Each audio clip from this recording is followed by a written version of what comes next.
So today we will start with the loops. So there are three types of loop in Java language. First is the for loop, second is the while loop, and third is the do while loop. So why there is a need for the loop? If we want to do some task repeatedly, then we need a loop. There are the many instances in the program that we have to perform some of the tasks repeatedly, one time, two time, three time, four time, five time, 100 times, 200 times. So if some task is going to repeat repeatedly, so to repeat the task we use for loops. So what is the syntax of the for loop? The syntax of the for loop is, first we will use the keyword for, then in this we will provide initialization. Here we will provide some initialization, then there comes the semicolon, then here we will provide the condition, and then here we will provide the updation. Okay, the first we will provide the initialization and then put the semicolon. So first semicolon will come here, then we will provide the condition, then the second semicolon will come here, then we will provide the updation, and then after that we will provide the body for this particular for loop. We will provide the body for this particular for loop. Now this is the opening body or the opening bracket of the for loop, and this is the closing body of the for loop, and this is the task. Here we will specify the task which we want to do repeatedly or some number of time or for some specific number of times. So in the initialization part, basically we initialize a control variable. In the initialization part, we come to the initialization part, we specify or we initialize some control variable, the variable which will control this loop. So we will initialize the variable, and in this condition part, here in this condition part we will provide some condition. And this condition should evaluate either to the true value or to the false value. So जब तक ये condition true रहेगी तब तक ये आपकी जो body है ये रिपीटेडली एग्जीक्यूट होती रहेगी, बार बार ये कंडीशन को चेक करेगा। अगर कंडीशन ट्रू है तो बॉडी को एग्जीक्यूट करेगा, फिर देखेगा कंडीशन ट्रू है तो बॉडी को एग्जीक्यूट करेगा। कब तक एग्जीक्यूट करेगा? जब तक ये कंडीशन आपकी फॉल्स ना हो जाए। अगर ये कंडीशन फॉल्स है तो ये क्या करेगा, इस लूप को टर्मिनेट कर करके कंट्रोल कहाँ आ जाएगा, लूप से बाहर आ जाएंगे, मतलब वो रिपीटेडली एग्जीक्यूट होना बंद हो जाएगा। और अपडेशन पार्ट के अंदर हम क्या करते हैं, अपडेशन पार्ट के अंदर जो भी हमने यहाँ पर इनिशियलाइजेशन किया है किसका, कंट्रोल वेरिएबल का, हम उसकी वैल्यूज़ को अपडेट करते रहते हैं। ठीक है, तो अब है ना हम इसको एक छोटा सा प्रोग्राम बना करके देखते हैं। वो छोटा सा प्रोग्राम आपका क्या करेगा, नंबर्स को प्रिंट करेगा, simple 1 to 10, simple 1 to 10 in numbers को वो प्रिंट करेगा। ठीक है ना, या फिर 1 से लेके 5 बार, मतलब रिपीटेडली क्या करेगा, जावा को प्रिंट करेगा 5 बार। ठीक है ना, रिपीटेडली। देखो यहाँ पर some sort of repetition is there because we have to print the Java how many times, 5 times, so some sort of repetition is there. And here also some type of repetition is there because first we are printing 1, then we are printing 2, then we are printing 3. So the number will also be incremented, means the counted. Here we are basically do the counting task कि आपका loop यहाँ पर कितनी बार run होगा, 10 बार, तो हमें counting करनी पड़ेगी। पहले एक बार हो गया, अब दूसरी बार हो गया, this is now third time, this is now fourth time, this is now fifth time, और जब 10th के बाद हम कहेंगे 11th टाइम आ रहा है अब तो हम उस लूप को टर्मिनेट कर देंगे। इसी तरह से अगर हमें जावा को 5 बार प्रिंट करना है तो हम क्या करेंगे, काउंटिंग करेंगे कि भाई एक बार प्रिंट हो गया, अब 2 बार प्रिंट हो गया, अब 3 बार प्रिंट हो गया, अब 4 बार प्रिंट हो गया, और अब 5वीं बार प्रिंट हो गया। अब हम उस टास्क को करना छोड़ देंगे, मतलब हम लूप को एग्जिट कर देंगे। तो पहले हमें ना ये वाला एक छोटा सा प्रोग्राम देख लेते हैं कि हम 5 बार जावा को किस तरह से यहाँ पर प्रिंट करेंगे। तो उसके लिए हम क्या करते हैं, हमेशा की तरह हमारे पास एक एम्प्टी फोल्डर है जो कि डी ड्राइव के अंदर है, JPR, उसके अंदर हम VS कोड को ओपन कर लेते हैं। तो यहाँ पर हमने VS कोड को ये ओपन कर लिया। VS कोड को ओपन करने के बाद हम यहाँ पर JPR फोल्डर के अंदर एक फाइल बना देते हैं और उस फाइल का हम क्या नाम रख देते हैं, a.java। java. This is the name of the file, or here in this file we create one class. The name of the class is class A. Okay, now in this class A we have created the main method. Then in the main method we will first design the for loop. Now in the for loop कितने parts होते हैं for loop के अंदर? For loop के अंदर 3 parts होते हैं. पहले हमारे को क्या करना है? इनिशियलाइजेशन करना है. तो हम किसी भी वेरिएबल, किसी भी हम कंट्रोल वेरिएबल को इसके अंदर हम इनिशियलाइज करेंगे. किस तरह से इनिशियलाइज करेंगे? सपोज हमने ले लिया I, integer I is equal to 1, तो ये हमारा एक कंट्रोल वेरिएबल की तरह काम करेगा. ठीक है. और इसके सेकंड पार्ट के अंदर क्या होता है? सेकंड पार्ट के अंदर हमारी कंडीशन होती है. कंडीशन का मतलब है हमें काउंट करना है, क्योंकि हमारे को इसमें जावा को 5 बार प्रिंट करना है. हमने कहा I is less than equal to 5, क्योंकि अब ये लूप 1 से 5 तक चलना चाहिए, मतलब 5 बार चलना चाहिए. और आपका फिर कौन सा पार्ट आता है? फिर आपका आता है अपडेशन पार्ट, ये वाला part, updation part. Updation part के अंदर हम इस कंट्रोल वेरिएबल को अपडेट करेंगे, क्योंकि कंट्रोल वेरिएबल बेसिकली हमारा क्या करता है? कोई काउंटिंग से रिलेटेड काम करता है. तो यहाँ पर है ना हम सिंपल इंक्रीमेंट ऑपरेटर यूज़ कर देंगे. हम क्या करेंगे? आई प्लस प्लस, और now this is the body of the for loop. ठीक है. तो अब ये लूप क्या क्या करेगा? आई इज इक्वल टू 1 से इनिशियलाइज हो जाएगा, उसके बाद आई लेस देन 5, उसके बाद आई प्लस प्लस. तो ये वाला आपका जो पहला पार्ट हो गया, ये आपका इनिशियलाइजेशन पार्ट हो गया. सेकंड वाला पार्ट आपका ये कंट्रोल वाला पार्ट हो गया, कंडीशन वाला पार्ट हो गया, और ये आपका अपडेशन वाला पार्ट हो गया. अब इसके अंदर हम क्या करेंगे? यहाँ पर प्रिंट की स्टेटमेंट दे देंगे, और प्रिंट स्टेटमेंट के अंदर हम सिंपल ये जावा को प्रिंट कर देंगे. ठीक है. Now if you execute this program, अब यहाँ पर प्रोग्राम को एग्जीक्यूट करते हैं, और देखिए we get the Java this return 5 times. ठीक है.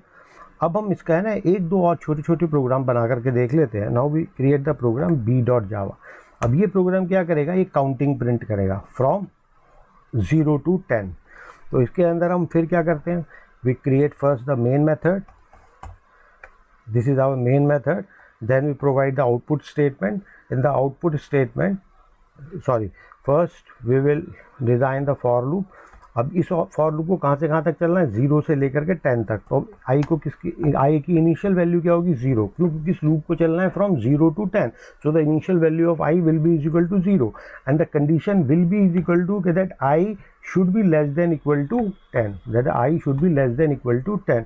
और उसके बाद हम क्या करेंगे? आई प्लस प्लस, और फिर हम बॉडी ऑफ द लूप, और यहाँ पर सिंपल हम क्या करेंगे? आउटपुट के अंदर हम यहाँ पर प्रिंट कर देंगे क्या? आई की वैल्यू को.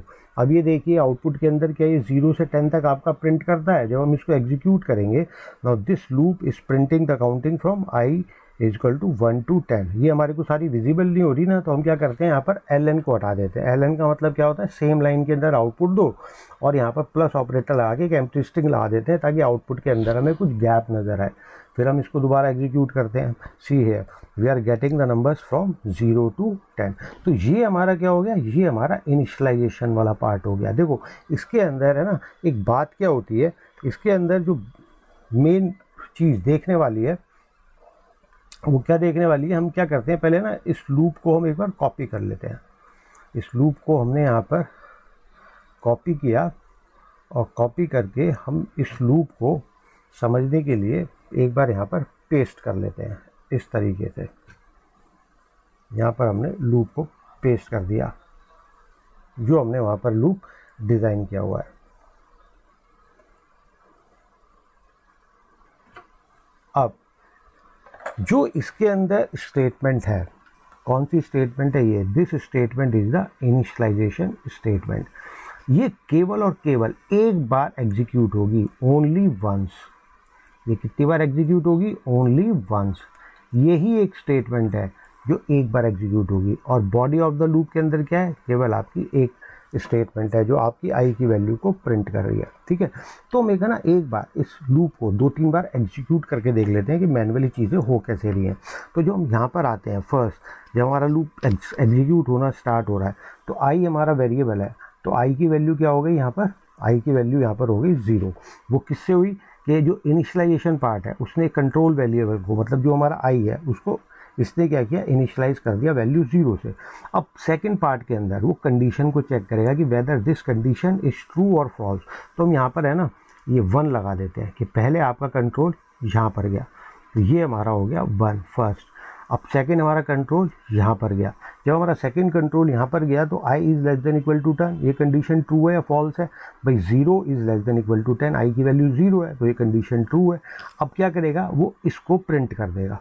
तो ये हमारा हो गया थर्ड पार्ट। थर्ड पार्ट के अंदर क्या हो गया हमारा कि ये वाला i की वैल्यू प्रिंट हो गई, तो आउटपुट के अंदर क्या आ गया हमारा, आउटपुट के अंदर आ गया हमारा 0। यहाँ पर हम आउटपुट लिखते हैं, आउटपुट में हमारा आ गया 0, ठीक है।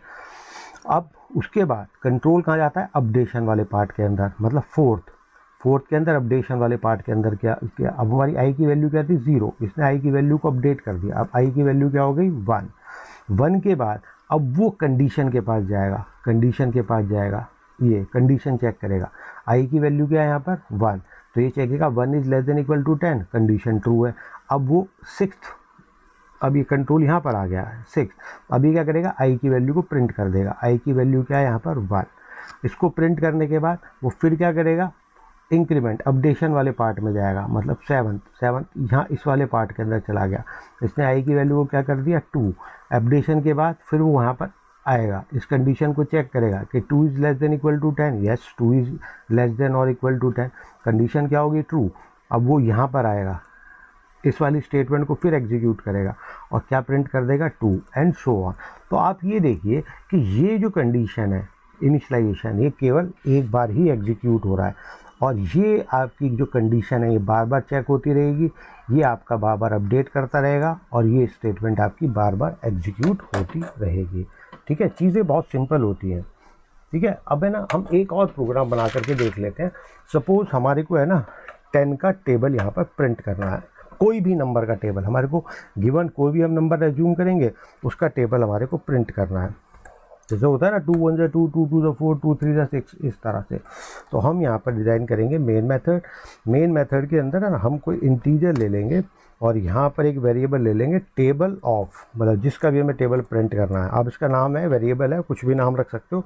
सपोज हमने यहाँ रख दिया 5, ठीक है। अब हम यहाँ पर एक फॉर लूप लेंगे, एक इंटीजर इनिशियलाइज कर लेंगे। अब देखो इनिशियल वैल्यू हमारी इसकी क्या होनी चाहिए 1, क्योंकि टेबल हमारा कहाँ से प्रिंट होता है 1 से लेकर 10 तक। 5 1 ज़ा 5, 5 2 ज़ा 10 और लास्ट में 5 10 ज़ा 50। तो 1 से हम स्टार्ट करेंगे, कहाँ तक चलना चाहिए, ये चलना चाहिए आपकी वैल्यू 10 तक, तो आपका वैल्यू 10 तक। Now here we will increment the value of i के 1 के बाद i की वैल्यू 2 हो जाए, 2 के बाद 3, 3 के बाद 4।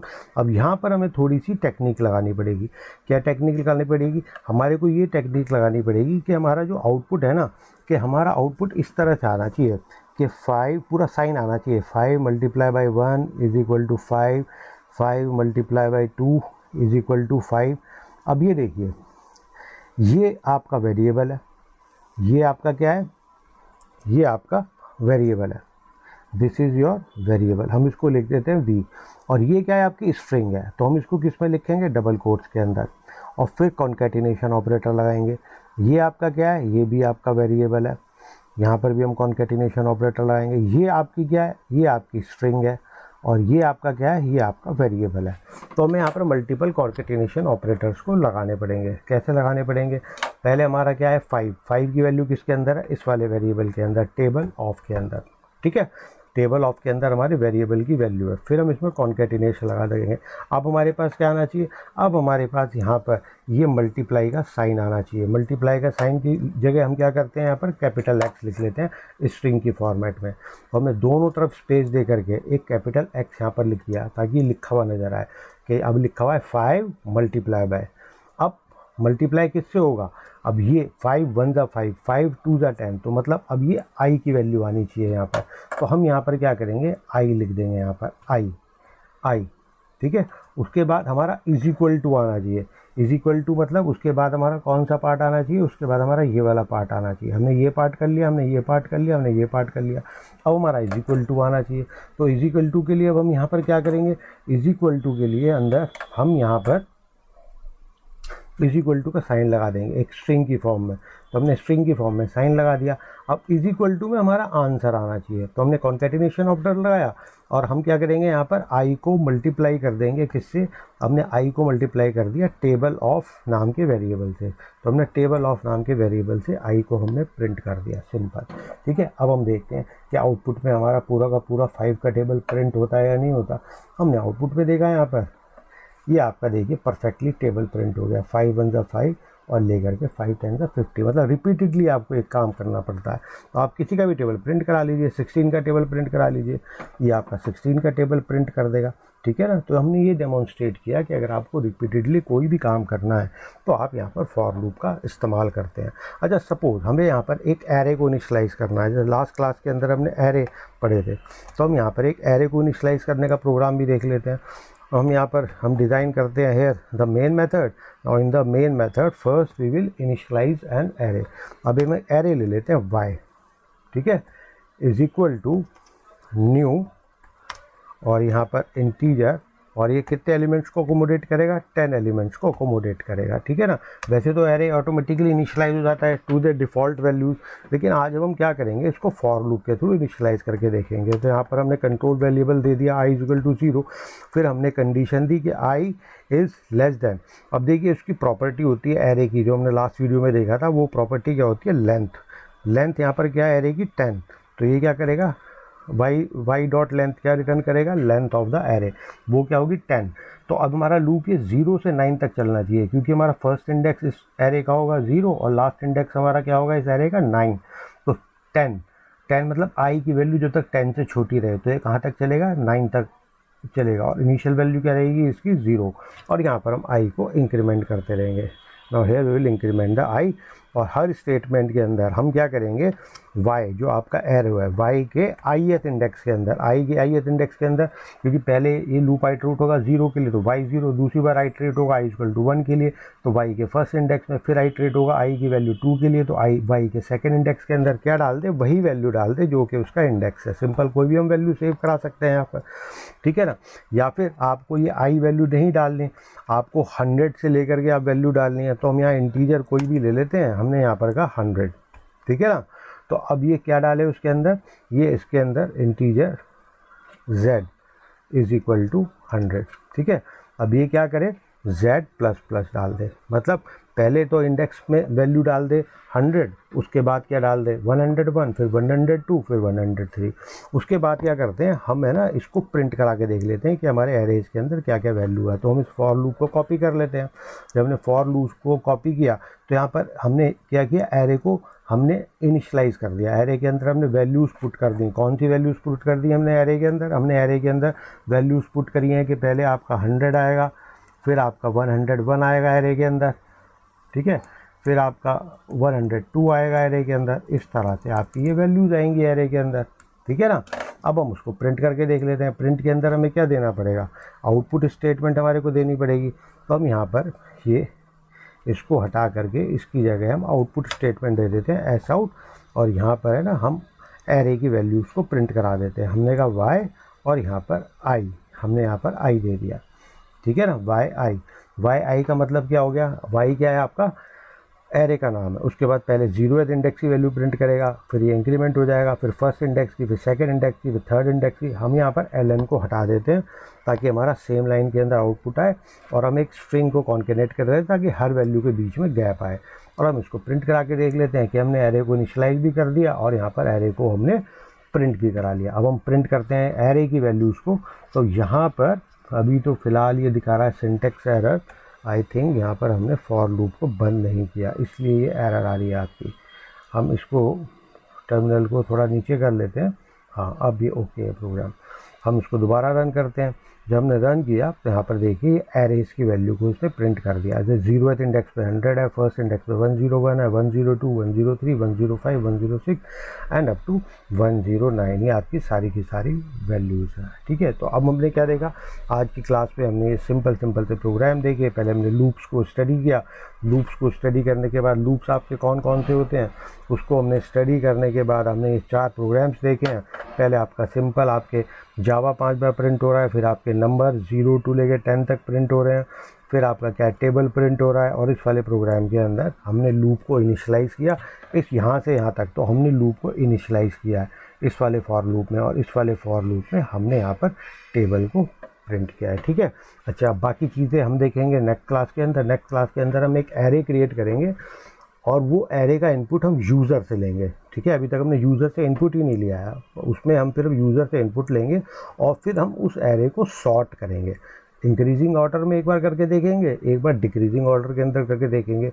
अब इस प्रोग्राम का क्या फ़ायदा होगा, क्योंकि फॉर लूप का एक कंसेप्ट होता है नेस्टेड लूप्स, तो आपको नेस्टेड लूप मतलब लूप के अंदर लूप, तो आपको एक तो एरे को मैनिपुलेट करना आ जाएगा with the help of for loop, और दूसरा आपको क्या आ जाएगा, नेस्टेड लूप्स हम कैसे डिज़ाइन करते हैं उसका आइडिया आपको क्लियर हो जाएगा। थर्ड, आपके लॉजिक क्लियर होंगे कि अगर हमारे को किसी भी लूप को, अगर हमारे को किसी गिवन एरे को शॉर्ट करना है, then what is the process for sorting the array.